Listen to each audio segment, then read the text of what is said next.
자, 우리 김현정 CBS 라디오의 뉴스쇼 진행자인 김현정 앵커가 뉴스쇼를 떠난다고 어제 밝히셨더라고요. 거의 16년 만이었나요? 맞아요. 네, 예. 그죠? 이유는 이제 건강 문제라고 얘기를 하셨고 네. 새벽 17년을 한평생 계속 새벽 3시 반에 일어나가지고 긴 시간 했기 때문에 지난 올해 가을부터 몸이 좀 안 좋았다 이런 얘기를 하시더라고요. 그래서 연구 기획 휴가를 받아서 새로운 도전을 하기 위해서 돌아올 것이다. 네. 이제 이렇게 얘기를 했는데 김현정 저널리즘 이게 왜 그동안 뉴미디어든 어디든 간에 이렇게 논란이 그동안 되었는가에 대한 비평을 좀 해보도록 하겠습니다. 네. 우리 오윤혜 씨는 김현정 앵커님 개인적으로 아세요? 저는 이 프로를 본 적도 들어본 적도 저런.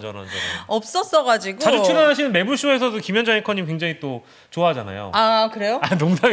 네. 반대 의미로 얘기하는 거예요. 네. 그래가지고 네. 대신 이제 이거는 방송에 나가면 안 되는 얘기일 예. 것 같아가지고 왜요? 끝나고 얘기하도록 하겠습니다. 그래요? 네. 그래요? 다른 네. 얘기 아는 게 있어요? 네. 그럼 나중에 얘기해 주시고. 어쨌든 예. 되돌려서 이분이 표현하는 방법이 있잖아요.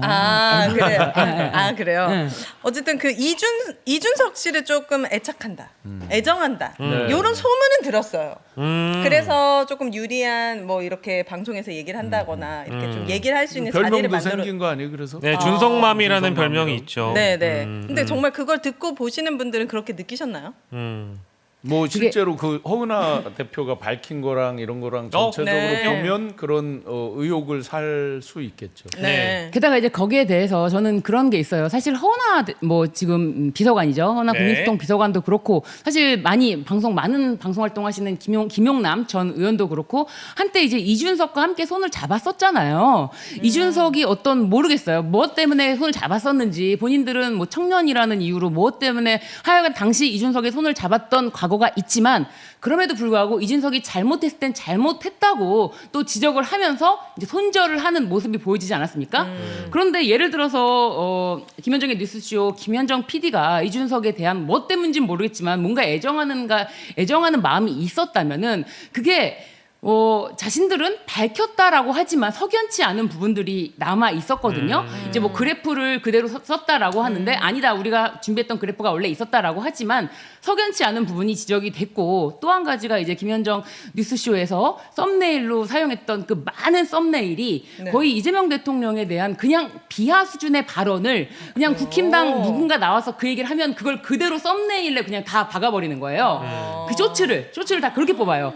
무조건 이재명 대통령에 대한 비하 짤만 진짜 이렇게 양산을 할 정도로 그런 식으로 해서 굿모닝 충청에서도 그걸 지적했었거든요. 네. 도저히 납득할 수가 없는 거죠. 본인들이 뭐 정확하게 중립을 지켜라 이런 걸 떠나서 이렇게 비하적인 발언을 굳이 쇼츠의 제목으로 아니면 계속 그 쇼츠가 끝날 때까지 나오는 거 있잖아요. 그 말로 그렇게 할 수가 있는가에 대한 반성 전혀 없이 그냥 아무런 문제가 없었다는 것처럼 하면서 그냥 개인 사정으로 마치 다른 일을 도전하기 위해서 떠난다라고 한다는 거는 사실 저는 좀 비겁하다고 봐요. 그러니까 이제 이 김현정의 뉴스쇼가 각광을 받았던 가장 주된 포인트는 이제 당사자주의라고 해가지고 제가 이제 어떤 사고의 피해자면 그 피해자의 목소리를 직접 이제 반영을 해주면서 김현정의 뉴스쇼는 피해자 중심주의로 이야기를 또 이끌어가고 많은 분들에게 그 어려움들이나 아픔들을 호소할 수 있게끔 장을 마련해 준다. 네, 이런 라디오 저널리즘으로 이제 사실은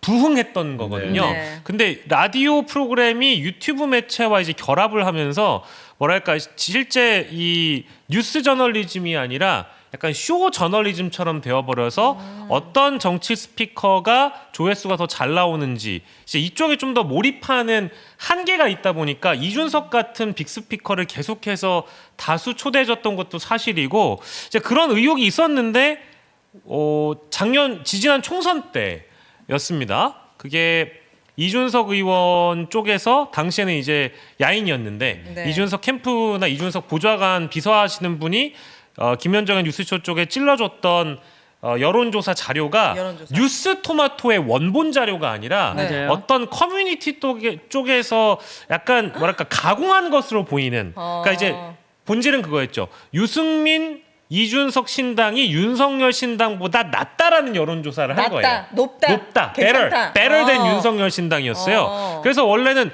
위에가 이준석 윤석열 신당이 아니고 윤석열 신당이 위에 있고 이준석 유승민 신당이 아래에 있었거든요. 네. 근데 이거를 뒤바꿔 버려 가지고 위에 유승민 이준석 신당, 아래 윤석열 신당으로 배치한 거를 CBS 뉴스쇼에 넣어줬는데 네. 그걸 그대로 갖다 썼다라는 의혹이 있는 거예요. 이건 조작된 거 아니야? 아예 다른 결과값이잖아요. 그래 이제 그거에 대해서 물어봤는데 제대로 된 설명이 지금까지 없었죠. 그것도 있었고 조정훈 국민의힘 의원이 방송에 인터뷰하러 나왔는데 이준석 신당에 대해서 이제 비판하는 내용이라고 하더라도 유튜브의 썸네일이 그 뉴스토마토 여론조사의 핵심 항목은 유승민 이준석 신당인데 이걸 그냥 이준석 신당이라고 박아버렸어요. 와, 그렇게 하지 않거든요. 그러니까 원본 그렇죠. 데이터 그대로 써야 되거든요. 그러니까 이런 논란에 대해서 아무 문제가 없다라는 거예요. 지금까지도 문제가 없다라는 거예요. 네. 저는 이걸 이해하거나 받아들일 수가 없죠. 그리고 그쵸. 그냥 그만두면 다가 아닌데. 예, 고생했다고 토닥거려 달라고 하시더라고요. 피해자나 이제 당사자주의를 표방하면서 대표적으로 이제 윤지호 씨를 출연시키고 그 뒤에 이제 어떤 문제가 불거졌을 때 아무런 코멘트가 이제 없었죠. 아이고. 그 다음에 그 이들이 한마디로 이제 김현정 씨 하면 한 단어로 표현해라 이러면 기계적 중립 이렇게 이제 표현할 수 있을 것 같은데 유독 이재명 대통령에 대한 부분에 대해서 가혹했다. 이 부분은 뭐 아까 신 변호사님 말씀대로 여러 장면들이 지금도 남아 있기 맞아요. 때문에 네. 그 부분에 대해서는 전혀 뭐 어떤 설명이나 내용이 없다. 기계적 중립이라면 진짜 중립을 기계적으로 지키는 게 맞긴 맞죠. 그렇죠. 그런데 표방은 기계적 중립인데 훅 들어갈 때 유독 가혹하게 또 그렇게 그때는 이제 편향성이 보여지는 면들 이런 것들이 많이 지적을 받아왔죠. 네. 그리고 뭐 사실은 개헌 바로 다음 날 12월 4일 오전 첫 인터뷰가 이준석이었어요. 시끄러 임마. 네, 밖에 한 근데- 게 없는 이준석 근데 의원을 이제 불러다가. 윤석열을 잘 아는 국회의원이라고 해서 도대체 왜 진짜요? 이런 내란을 무모한 지겨워요, 내란을 진짜. 시행했을까라고 해서 이준석을 12월 4일 오전 첫날 인터뷰로 이준석을 부릅니다. 와. 근데 이거에 대해서도 그때 아무리 섭외를 돌려봐도 아무도 섭외를 할 수가 없었대요. 근데 저는 잘 이해가 안 돼요. 아까 그 당사자주의가 그런 게 아니잖아요. 그렇죠. 국회에 들어가서 비상경을 해제한 국회의원들이 수없이 많을 텐데 당연하죠. 150명이 넘잖아요. 그러면은 그 중에 한 명 섭외하는 게 어렵다? 그래서 전 잘 이해가 안 돼요. 와. 예, 그런 차원의 설명을 좀 드려보고요. 네. 이제 뭐 그만 두시는 게 아니라 쉬신다고 하니까 네. 그만두신다고 하니까 CBS에서 섭외가 나오면 적극적으로 응하도록 네. 하겠습니다. 사실은 저도 한 번도 그 저기에 출연을 안 해봤는데 예. 네. 아니 저는 어쨌든 사실 이준석에 대해서 좀 이렇게 보호해줬던 많은 분들이 있잖아요. 그 방송계에도 뭐 사실 김현정 PD 한 명은 아니잖아요, 솔직히. 네. 근데 이게 좀 티가 났던 부분이 있었다면은 그에 대해서 대중들이 납득할 만한 좀 뭐랄까요, 진정성 있는 말, 설명이 안 돼요. 그런 설명이 필요하다. 그러니까 변명을 하라는 게 아니고 자신이 좀 그런 면에서 부족하게 했다라고 인정할 건 인정했으면 좋겠다. 네. 그러면 사실 다 뭐 이해해 주는 거 아닌가요? 저는 김영남 의원도 마찬가지잖아요. 지금까지 열심히 우리가 방송에서 볼 수 있는 모습은 김영남 의원은 이건 아니다라고 딱 하고 나왔기 때문에 그런 건데 좀 그런 모습이 너무 아쉬워요. 예. 네. 아무튼 뭐 이제 허은하 비서관이 큰 역할을 해주면서 정원 유착 의혹이라는 게 이른바 세상에 알려졌는데 큰 역할 하셨다고 저는 보고요. 네.